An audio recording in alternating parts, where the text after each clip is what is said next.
Welcome to our channel. Counting సమయంలో ఏపీలో ఆంక్షలు ఎక్కడెక్కడ ఏమేమి చేయొద్దంటే ఏపీలో పోలింగ్ రోజు హింసాత్మక ఘటనలు జరిగిన నేపథ్యంలో కౌంటింగ్ రోజున కూడా ఇటువంటి ఘటనలు జరిగే అవకాశం ఉందని నిఘా వర్గాల సమాచారం. ఈ నేపథ్యంలో రాష్ట్రంలో కౌంటింగ్ ముగిసిన తర్వాత కూడా 15 రోజుల పాటు కేంద్ర బలగాలు రాష్ట్రంలో కొనసాగించాలని కోరుతూ పోలీసులు కేంద్ర ఎన్నికల సంఘానికి విజ్ఞప్తి చేశాయి. పోలింగ్ రోజు మాచర్లలోని ఒక పోలింగ్ బూత్ లో ఎమ్మెల్యే పిన్నెల్లి రామకృష్ణారెడ్డి ఈవీఎంను ధ్వంసం చేసిన వీడియో ఫుటేజ్ బహిర్గతమైంది.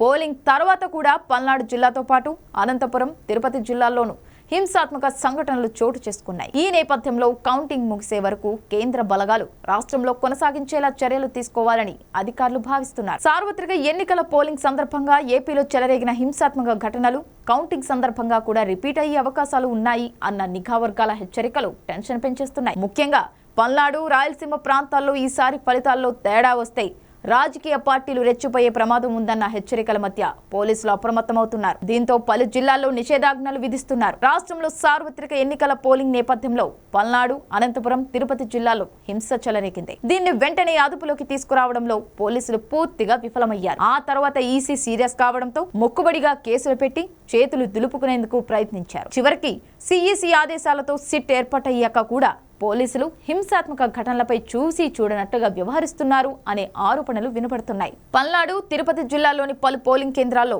రీపోలింగ్ కోరుతూ అంబటి రాంబాబు, చెవిరెడ్డి మోహిత్ రెడ్డి వంటి నేతలు హైకోర్టును ఆశ్రయించారు. దీనిపై ఇవాళ హైకోర్టు విచారణ జరపనుంది. మరోవైపు ఈ ఘటనల ప్రభావం కౌంటింగ్ పైన చూపే అవకాశం ఉండటంతో పలు జిల్లాల్లో 144 సెక్షన్ విధిస్తున్నారు. దాంతోపాటు అనంతపురం జిల్లాలో ఫైర్ క్రాకర్స్ వాడకం పైన నిషేధం విధించాలని ఎస్పీ గౌతమిశాలి చేసిన సిఫార్సును కలెక్టర్ ఆమోదించారు. ఈ మేరకు ఆదేశాలు ఇచ్చారు. కౌంటింగ్ ముగిసిన తర్వాత వరకు ఈ నిషేధం అమల్లో ఉంటుందని ప్రకటించారు. అలాగే పలు జిల్లాల్లో ఎన్నికల తర్వాత గెలిచిన అభ్యర్థులు ఎలాంటి విజయోత్సవ ర్యాలీలు చేపట్టకుండా ఆంక్షలు విధిస్తున్నారు.